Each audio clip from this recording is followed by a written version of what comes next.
हाँ भाई, कल अपन पढ़ रहे थे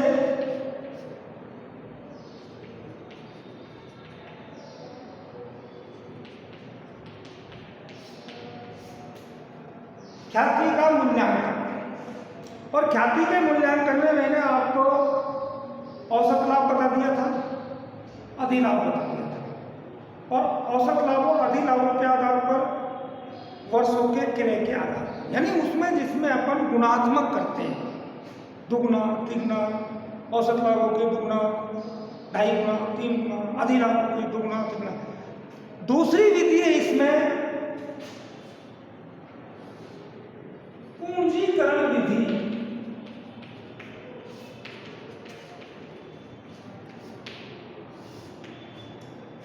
पूंजीकरण विधि में ये सबसे सीधी है अगर देखा जाए तो, क्योंकि इसमें अपन को कोई ज्यादा दिमाग लगाने की जरूरत नहीं, क्योंकि अपन ने जो भी पढ़ा है अब तक वही है। तो इसमें क्या करते हैं अपन, गुडविल बराबर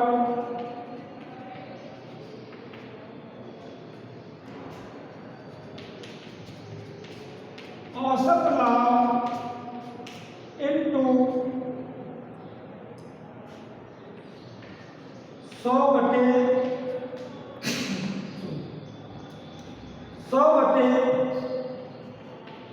प्रत्याय धन। औसत लाभ आपने ज्ञात कर ही लिए, उनका क्या करते हैं 100 प्रत्याय दर आपको क्वेश्चन में देता ही आंसर। दूसरा है इसमें अगर अधिलाभ हो तो अधिलाभ इंटू 100 प्रत्याय। ये ज्यादा महत्वपूर्ण है, ये कम है क्योंकि इससे कम निकल होता है।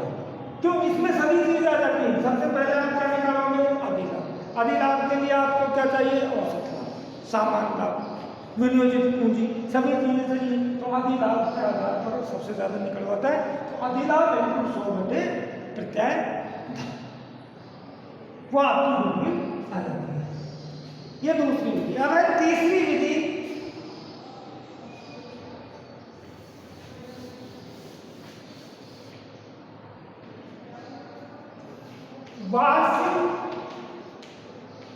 वार्षिकी वृद्धि विधि।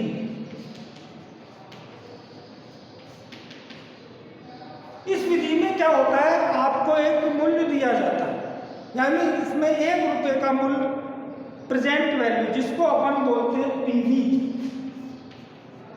प्रेजेंट वैल्यू, इसका हिंदी में अर्थ होता है वर्तमान मूल्य।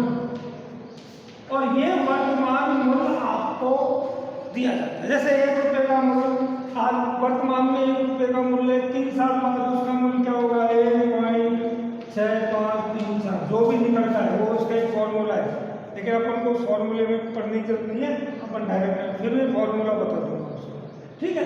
तो ऐसे ज्ञात किया जाता है उसका। तो इसमें निकालने में कोई दिक्कत नहीं है। तो इसमें गुडविल बराबर औसत लाभ। अगर आपसे औसत लाभों से पूछता है तो औसत लाभ इंटू पीवी का जो भी मूल्य होगा उसको औसत लाभ से मल्टीप्लाई कर देंगे।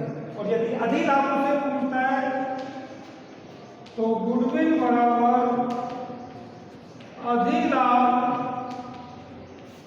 इंटू, तो कोई समस्या नहीं आनी चाहिए।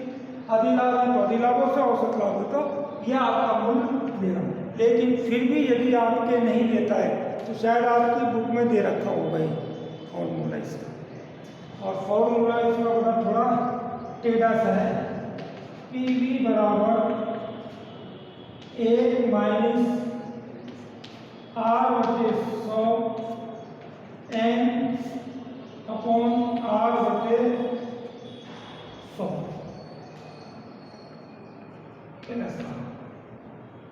ये फॉर्मूला है इसका।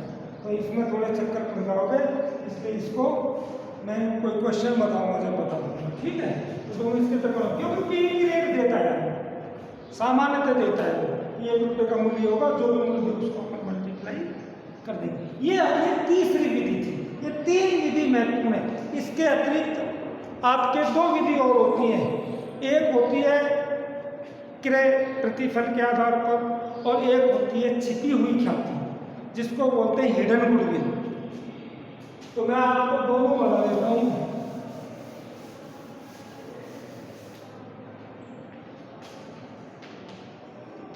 क्रय प्रतिफल के आधार पर ख्याति का मूल्यांकन।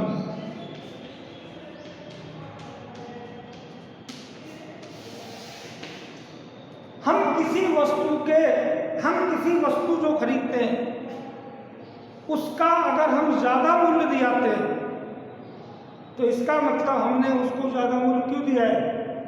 क्योंकि उसकी गुडविल है। वस्तु का मतलब यहाँ इससे नहीं है कि हमने साहब कोई एक कचौरी खरीदी और 15 रुपए की बाजार में मिलती है और हमने उससे 20 रुपए की खरीद ली, 5 रुपए ज़्यादा दिया तो भाई तेरे 5 गुडविल के। ऐसा नहीं होता। कई बार तुम देखते होंगे कि कोई बहुत सारी दुकानें ऐसी होती हैं जहाँ थोड़ा डिफरेंस होता है किसी वस्तु का।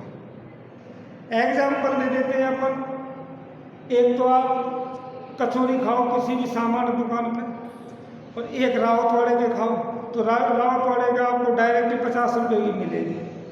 अब वो कौन सा, उसमें पता नहीं कोई अदरक गिरता है क्या, लेकिन क्या है उसकी गुडविल है। यानी वही कचौरी आपको 50 रुपये की मिल रही है और वही कचौरी आपको 30-20 रुपये की मिल रही है। यानी वो 30 रुपये किस बात में कवर है? गुडविल। छोड़ो इसको भी। एग्जाम्पल, आप किसी होटल में जाओ, 5 स्टार होटल में जाओ, LNB में जाओ, मैड्रास में जाओ, ताज में जाओ, तो आपको वहाँ 10,000 रुपये का कमरा मिलेगा। एक सामान बिना नाम की कोई होटल में जाओ, आपसे 5,000 3,000 में रोक लेगा। आपको तो रुकना ही है, नहाना धोना है, सोना है उसमें। लेकिन वो क्यों? क्योंकि उसका अपना नाम है, उसकी अपनी गुडविल है। तो वो जो उसको अतिरिक्त पैसे दिए जा रहे हैं वो उसकी गुडविल है। अपने यहाँ क्या होता है कि अपन कोई या तो व्यवसाय खरीदते हैं या किसी व्यवसाय को बेचते हैं तो उसका जो एक्सेस पैसा मिलता है वो हमें गुडविल कहलाती है। जैसे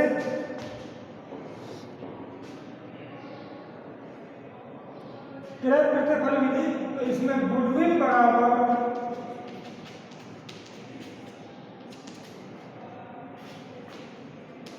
क्रय प्रतिफल की राशि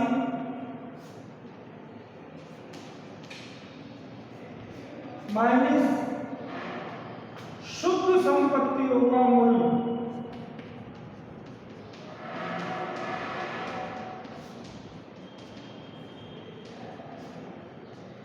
शुद्ध संपत्तियों का मूल्य। आपने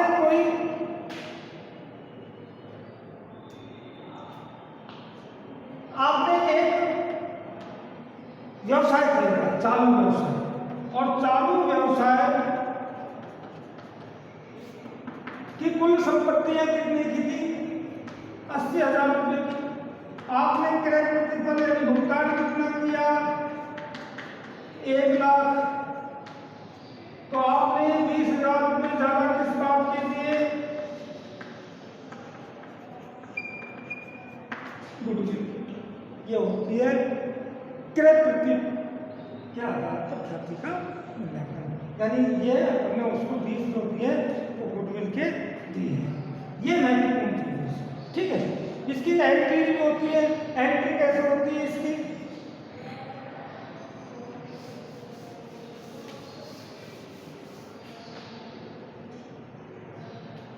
एसेट्स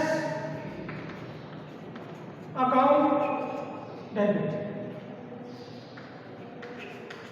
गुडविल अकाउंट डेबिट। ये आपकी खरीदी हुई ख्याति है, अर्जित की नहीं है, ये खरीदी गई है। खरीदने में अर्जित में अंतर में आगे बताऊंगा। टू लाइबिलिटी और टू उसकी कैपिटल, इसको अपन बोलते हैं क्रय प्रतिफल यानी परचेज कंट्रीब्यूशन, क्रय प्रतिफल। अब क्या होता है, आपने ये लाइबिलिटी कहते हैं कि क्रय प्रतिफल इतना और ये इतना दे दिया, इन दोनों का टोटल में से इसको घटा देंगे, ये किससे निकलेगी, बैलेंस शीट में से निकलेगी। इसका मतलब इतनी राशि हमने इसको किसके लिए दिए, गुडविल के लिए दी। तो इस तरह निकालते हैं, इसको बोलते हैं क्रय प्रतिफल के आधार पर ख्याति का मूल्यांकन। दूसरा इसमें छिपी हुई ख्याति,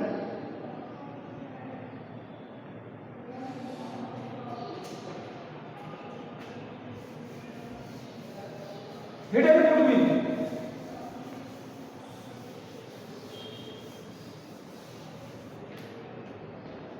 ये 5 लिए छिपी हुई ख्याति।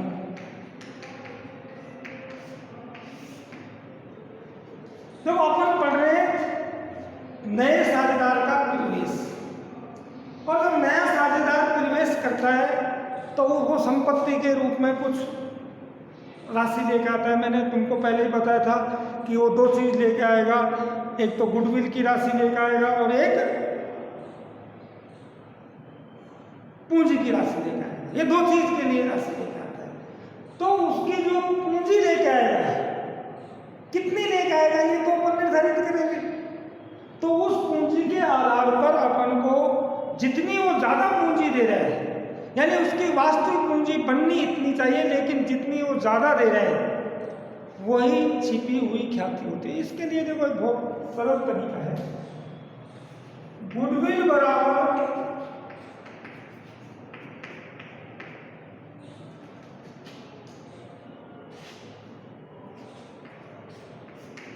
फर्म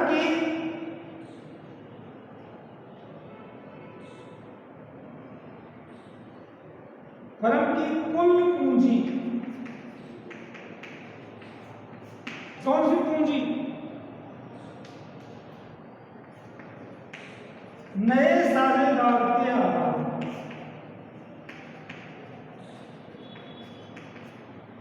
होगी। इसमें से घटा लो फर्म की वास्तविक कुल पूंजी। वास्तव में कितनी है, होनी कितनी चाहिए, है कितनी। अब जैसे एक एग्जाम्पल है इसमें, ए व बी 3:2 में लाभ विभाजन करते हैं।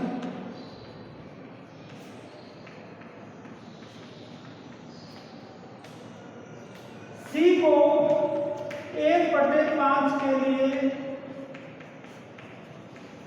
फर्म में प्रवेश देते हैं। ए व बी की क्रम से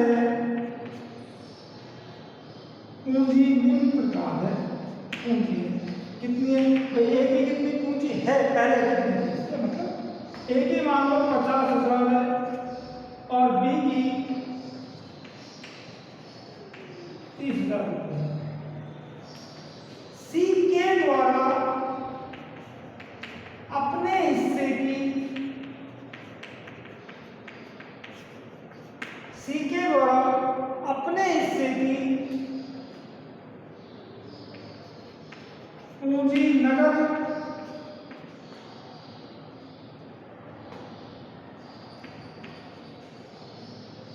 30,000 रुपये निर्धारित की गई। यानी सी कितनी लेके आ रहे हैं, 30,000 रुपये सी की पूंजी। सी की कितनी है, 30। तो देखो इसमें फर्म की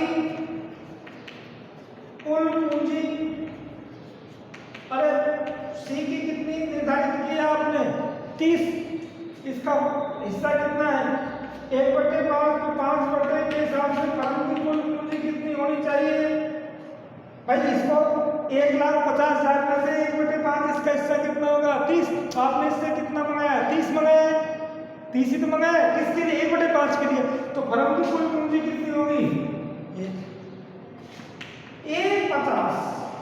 और वास्तव में है कितनी, इसकी कितनी है, 50, 30, 80 और 30 1,10। वास्तव में है कितनी, 1,10। तो ये 40,000 रुपये क्या है?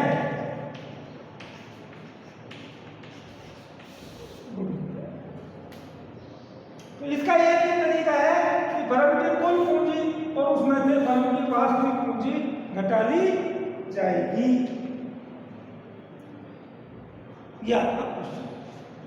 ये आपकी पांचों विधि मैंने समझा दी। अब है फर्म के लेखे, यानी जो गुडविल के लेखे किस प्रकार किए जाएंगे।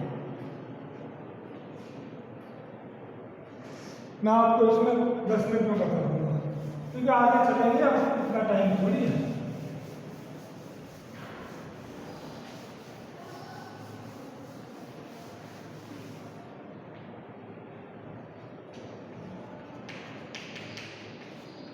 ख्याति के लेखे, यानी फर्म की पुस्तकों में ख्याति का लेखा किस प्रकार किया जाएगा। तो इसमें आप अपन को कुछ नहीं करना है, केवल आपको पहली एंट्री, यदि फर्म की पुस्तकों में, पुस्तक का मतलब होता है बैलेंस शीट, पुस्तकों में ख्याति खाता खुला हुआ है, पहले से ख्याति खाता खुला हुआ है, तो उस ख्याति खाते को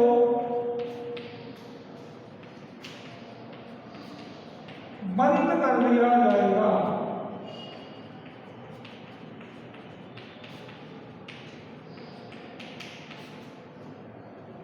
बंद कर दिया जाएगा। कैसे? ओल्ड पार्टनर्स कैपिटल अकाउंट या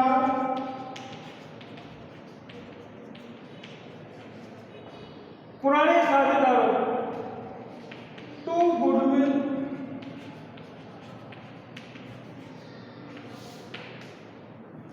यहां पुराना और यहाँ बैलेंस शीट में जो मूल्य दे रखा हो, इसको बोलते हैं पुस्तक मूल्य। आपकी पुस्तकों में जो मूल्य दे रखा हो वो, राइट।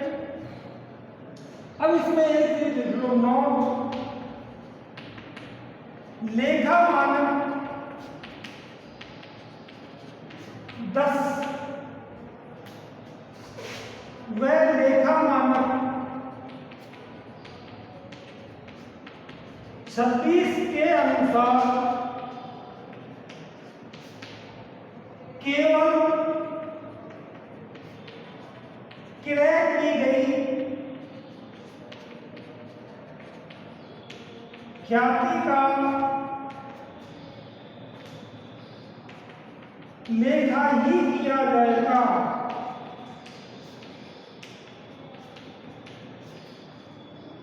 क्रय की गई ख्याति का लेखा ही किया जाएगा, अर्थात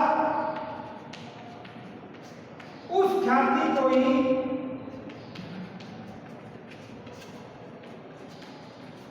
बैलेंस शीट में दिखाएंगे।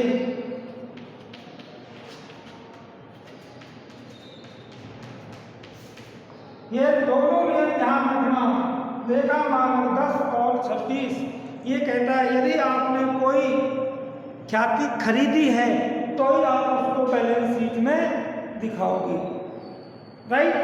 आगे इसी में है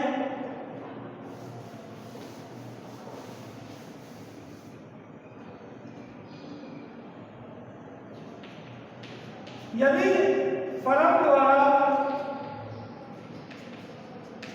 अर्जित ख्याति का लेखा पुस्तकों में किया हुआ है,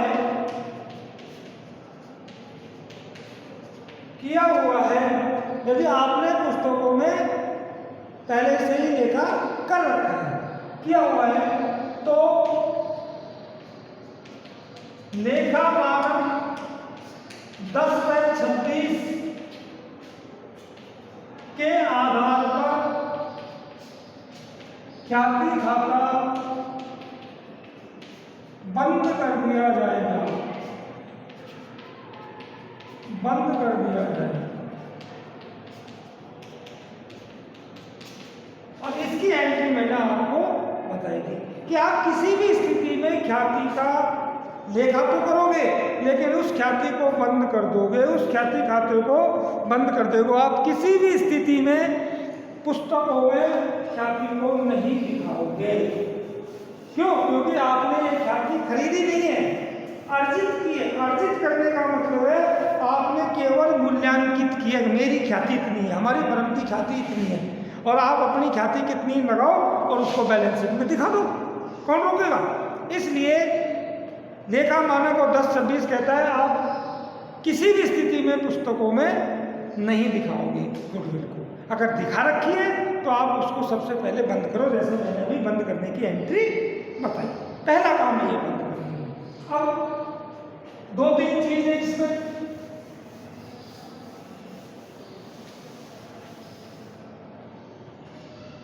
अब नया साझेदार ख्याति की राशि नकद लेकर आ रहा है कि नहीं आ रहा, नगद लेकर आ रहा है तो कहाँ लेकर आ रहा है और कैसे लेकर आ रहा है, ये सब चीजें हैं। तो इसमें 3 परिस्थिति है। पहली है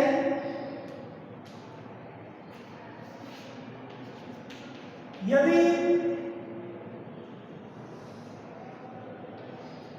नया साझेदार अपने हिस्से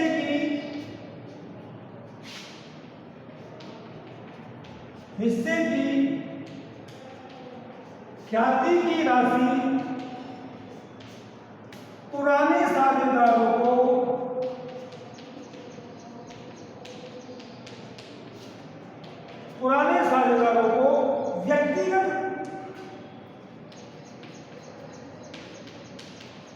व्यक्तिगत रूप से देता है। ए भी पुराने साझेदार, सी नया है, सी लेकर के आ रहा है ख्याति की राशि मान लो 10,000 20,000, और वो पुराने साझेदारों से कहता है भाई आप 10,000 रुपये ले लो, जो भी ले लो, जो भी है, पर्सनल दे रहा है, तो उसकी कोई प्रविष्टि नहीं होगी।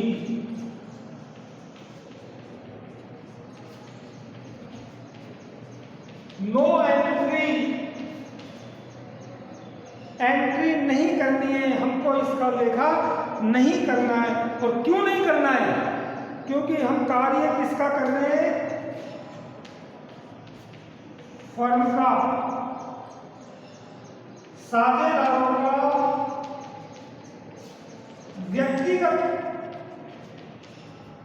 कार्य का लेखा नहीं होगा। हम फर्म में लेके करेंगे। वो फर्म में लेकर के नहीं आया है, उसने किसको दिया है?